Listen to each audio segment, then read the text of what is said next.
Going back in time always sounds like a great idea until you realize just how many things will kill you. For example, this prehistoric forest was a death trap with giant insects everywhere and an atmosphere filled with so much oxygen that even a small spark could set it on fire. Welcome to my YouTube channel. Today we read going back to the Carboniferous period between 360 and 290 million years ago when giant insects ruled the land. But what was life like back then? Well, let's start with the setting, because it may have sounded idyllic. Lush rainforests covered the earth and huge swamps were filled with the ancestors of today's ferns, horsetails, and mosses. The climate was warm and humid, and the days were long, which sounds like the perfect place to relax. Except these forests were anything but relaxing, because they were crawling with gigantic insects. It was the age of the insects, which means that all the classic creepy crawlies got to be supersized. Take the griffin flea, for example. It had the body of a lion and the head of an eagle. Okay, maybe that's a bit of a stretch, but it did have a large, terrifying set of jaws and enormous wings. Some species were over a foot long, and they hunted other insects, but sometimes they went after bigger prey. Just imagine getting stung by a giant bee. Yeah, me too. Or take the giant millipede, which could grow to over 8 feet long and had hundreds of legs. That's probably enough legs to make a tasty snack for a passing dinosaur. But sometimes the insects were smarter than their attackers. Some species of beetle developed armor so thick it was almost impenetrable. And some insects were just too big to be eaten by any predator, like the 17-inch stick insect. If you saw one of those crawling around today, you'd probably faint dead away.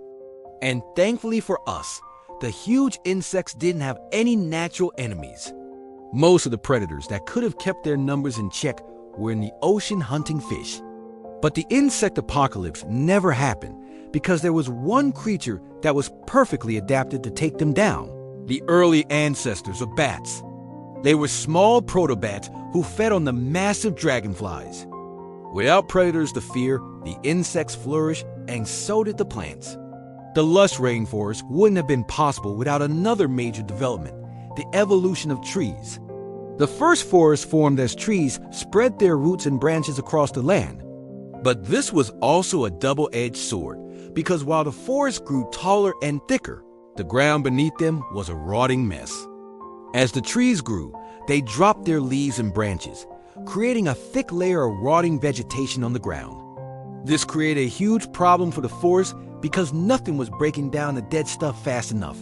But luckily, fungi were there to save the day. The spores drifted through the air and landed on the forest floor, creating the first compost heaps.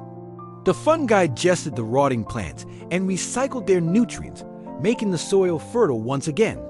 And that meant the plants could keep growing and the insects could keep thriving. It was a win-win situation for everyone, except maybe the dinosaurs. Their ancestors were still hanging out in the oceans, so the insects had millions of years to get big before they had to worry about being hunted. In fact, the only thing that could wipe out the forest was each other. Today, we know that forests can be deadly places. In 2020 alone, wildfires burned over 7.75 million acres of forest in the US. But back then, the forests were even more flammable. Because of the high levels of oxygen in the atmosphere, things caught fire way more easily and fires spread much faster. And there was so much fuel for those fires. Because of the huge amount of oxygen around, trees grew so tall and dense that they created a giant canopy overhead. And below that canopy, the forest floor was a disaster waiting to happen. All that rotting vegetation created a thick layer of flammable material that fires could easily spread through. So it didn't take much to turn a small forest into a roaring inferno. A single lightning strike was enough to turn miles of forest into ashes in a matter of hours. Even worse, the burning forest released huge amounts of carbon dioxide into the atmosphere, which started a runaway greenhouse effect. As more carbon dioxide entered the atmosphere, the planet got warmer, which led to more evaporation and drier vegetation, which led to more fires. Luckily, the Carboniferous period ended before the whole planet could burn up. But the forest did change dramatically at the end of their reign. As the Carboniferous period drew to a close, the climate began to cool and dry out. The giant insects couldn't survive in the changing environment, so they all died off, leaving the forest mostly untouched. Suddenly, the trees had no predators or decaying fungi to deal with, so they dominated the landscape for millions of years. And it wasn't until the dinosaurs arrived that the forest finally started to break down. Feel free to like, comment, and subscribe my channel to support my work. See